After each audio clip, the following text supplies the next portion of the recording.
Welcome back to my study channel. Friends, हमारा आज का टॉपिक है practice set 6।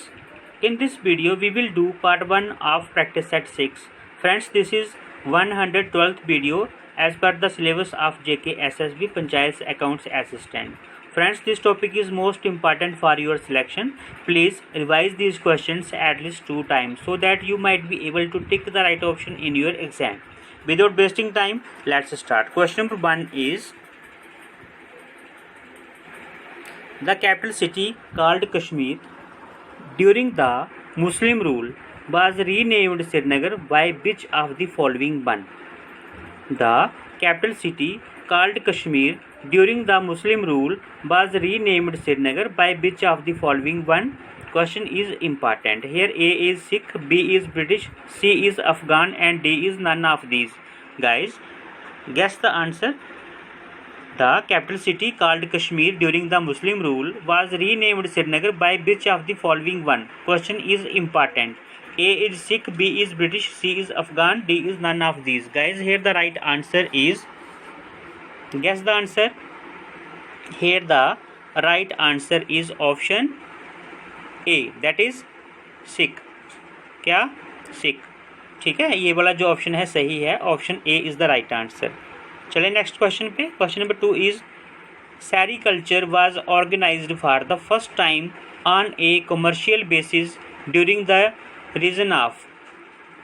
Sericulture was organized for the first time on a commercial basis during the reign of, here A is Gulab Singh, B is Ranbir Singh, C is Pratap Singh and D is Hari Singh.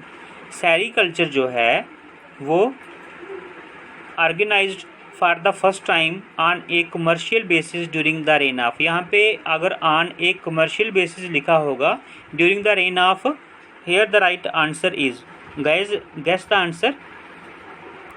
Here the right answer is option C, that is Pratap Singh.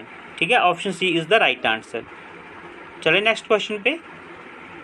Question number 3 is, the wooden architecture of Kashmir was patronised by which of the following rulers. The wooden architecture of Kashmir was patronized by which of the following rulers? A is Lalitaditya, B is Jain ul Abidin, C is Sultan Sikandar, D is Harsha. Guys, guess the answer. ठीक है, इसका जो है answer आप guess कीजिए। Question number 3 का जो है आंसर गेस कीजिए। यहाँ पे है, The wooden architecture of Kashmir was patronized by which of the following rulers? Here the right answer is option B, that is Jain ul Abidin. चले नेक्स्ट क्वेश्चन पे। Question number 4 is, which of the following sports is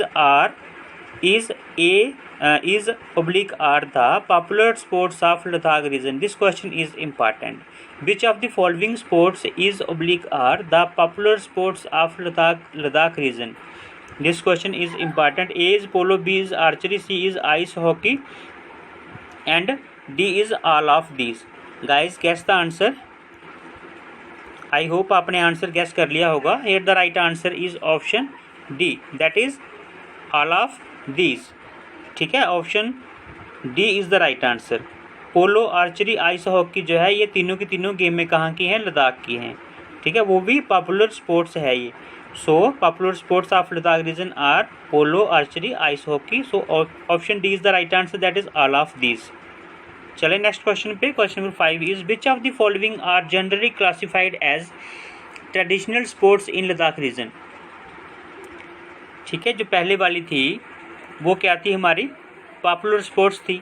अभी आगे traditional sports. which of the following are generally classified as traditional sports in Ladakh region? Very important question. A is archery, B is ice hockey, C is polo. Here the right answer is, ठीक है, अगर हम popular की बात करें तो कौन कौन सी थी? पोलो, आर्चरी और आइस हॉकी। ठीक है, उसके बारे में अभी हम करते हैं ट्रेडिशनल स्पोर्ट्स इन लद्दाख, जो क्लासीफाई किए गए हैं traditional sports in Ladakh region. Here the right answer is, I hope आपने आंसर जो है वो गैस कर लिया होगा। Here the right answer is option D, that is both A and C, यानी कि आर्चरी और पोलो ये दोनों की दोनों ट्रेडिशनल स्पोर्ट्स है कहाँ की, लद्दाख रीजन की। ठीक है, सॉरी ये ठीक है, option D is the right answer, both A and C. चलते हैं क्वेश्चन नंबर 6 पे। Which of the following remotest areas of Ladakh are known for their madness for the which of the following remotest areas of Ladakh are known for their madness for the किसके लिए, game of पोलो। देखो Ladakh reason में कौन से areas हैं जिनको madness for the game of polo बोला जाता है। Here A is Nagar, B is Baltistan, C is Gilgit and D is all of these. Guys guess the answer. Here the right answer is option D is the right answer, that is all of these। नागर, बाल्टिस्तान और गिलगिट ये तीनों जो areas हैं ये जो है madness for the किसके लिए, गेम ऑफ पोलो। ठीक है, माना जाता है इनको। Question number 7 is which one is a disadvantage of secondary data.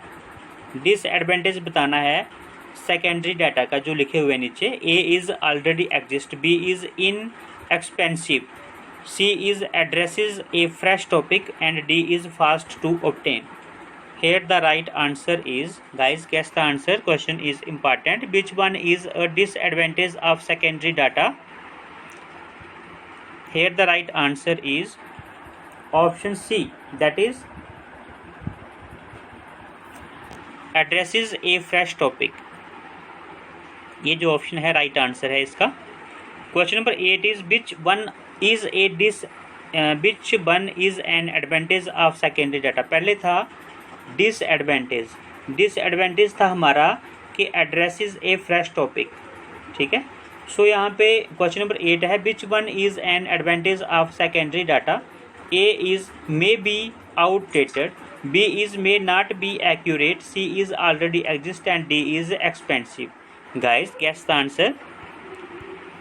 Secondary data का जो एडवांटेज आपने बताना है। Here the right answer is option A, that is may be outdated. Advantage जो है सेकेंडरी डाटा का वो है मे बी आउटडेटेड।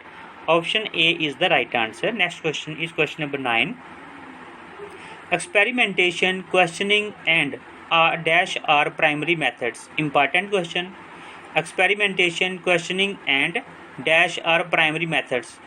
क्या है यहाँ पे, A is multiplication, B is waiting, C is observation, D is web surfing.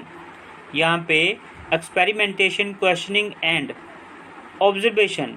ठीक है, option C is the right answer, that is observation are primary methods. So the right option is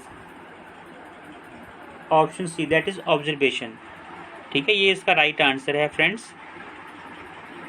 question number 10 is what include full journal articles with papers. What includes full journal articles with papers. Here A is online databases, B is full text databases, C is statistical databases and D is offline databases. Here guys guess the answer. What includes full journal articles with papers? Here the right answer is option B. Option B is the right answer, that is full text databases. ठीक है, चलते हैं question number 11 पे। In a computer search which of these should be used? A is thesaurus, B is directories, उसके बाद में C is search engines and D is all of the above. E is none of the above. Guys guess the answer. Here the right answer is option D, that is all of the above. ठीक है, यहाँ पे ये answer है इसका। Search engine, उसके बाद में डायरेक्टरीज और थीजर्स, ये जो है सारे के सारे क्या होते हैं, should be used in a computer search. ये सारे के सारे यूज होते हैं कौन कौन से, thesauruses, directories and search engines are used. So answer is option D, that is all of the above. Next question is question number 12। Attributes that can be arranged into hierarchy are called. Important question. Attributes that can be arranged into hierarchy are called. A is composite attributes, B is atomic attributes, C is derived attributes, and D is simple attributes. Here the right answer is, guys, guess the answer. Attributes that can be arranged into hierarchy are called. क्या बोलते हैं उसको? Here the right answer is option A, that is composite attributes. Option A is the right answer. Question number 13 is, name the bill by which the government of India collect the revenue for a year. Name the bill by which the government of India collect revenue for a year. Here A is money bill, B is ordinary bill, C is finance bill, and D is appropriation bill. Guys, guess the answer. Here the right answer is option C, that is finance bill. ठीक, finance bill जो है या इसका right answer है. Question number 14 is, how does the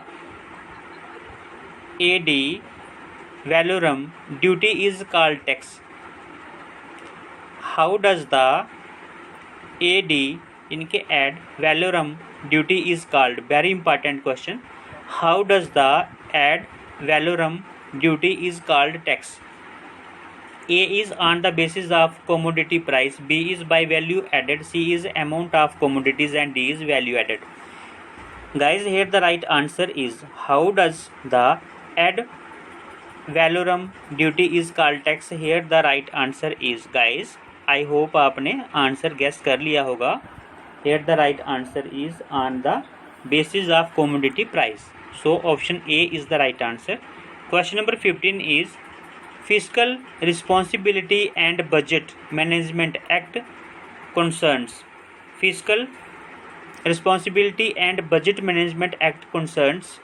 A is fiscal deficit, B is revenue deficit, C is fiscal and revenue deficit, and D is neither fiscal nor revenue deficit. Fiscal Responsibility and Budget. Fiscal Responsibility and Budget Management Act concerns. Here A is fiscal deficit, B is revenue deficit, C is fiscal and revenue deficit, and D neither fiscal nor revenue deficit. Guys, guess the answer. I hope आपने answer guess कर लिया होगा. मैंने 2 बार question repeat किया है. Here the right answer is option C, that is fiscal and revenue deficit. This is the right answer. Fiscal Responsibility and Budget Management Act concerns fiscal and revenue deficit. This is the right answer. Friends, एक चीज़ आपको बोलना चाहूँगा. आप जो है ये जो video है इसको पूरा देखा करिए, बिकॉज यू नो गाइज, कहीं भी आप चले जाओगे, किसी भी चैनल पे चले जाओगे, चाहे आप किसी बुक में ही पढ़ोगे, आपको जो है रीड आउट करना पड़ेगा, आपको जो है क्वेश्चन को समझना पड़ेगा, because without revising these questions success is not so easy. So guys, जब कभी भी कोई वीडियो देखते हो, चाहे वो किसी भी चैनल की हो, प्लीज़ आप जो है उस वीडियो को पूरा देखिए, वो जो कंटेंट है उसको पूरा समझिए, बिकॉज जो है आप जब तक आपको सक्सेस नहीं मिलती है, आपको मेहनत करना है. ठीक है. सो यही मैंने आपसे कहना था कि आप जो है अच्छे से जो है ये क्वेश्चन जो है इनको रिवाइज कीजिए, because without revising these questions, without doing hard work, success is not so easy. Thanks for watching this video, friends. If you are new on my channel, please subscribe my channel, press the bell icon to get our latest videos. Prepare bell, perform bell. So friends, मिलते हैं next video में. इसका जो part 2 है जल्दी ही मिलते हैं. तब तक के लिए बाय बाय, गुड नाइट.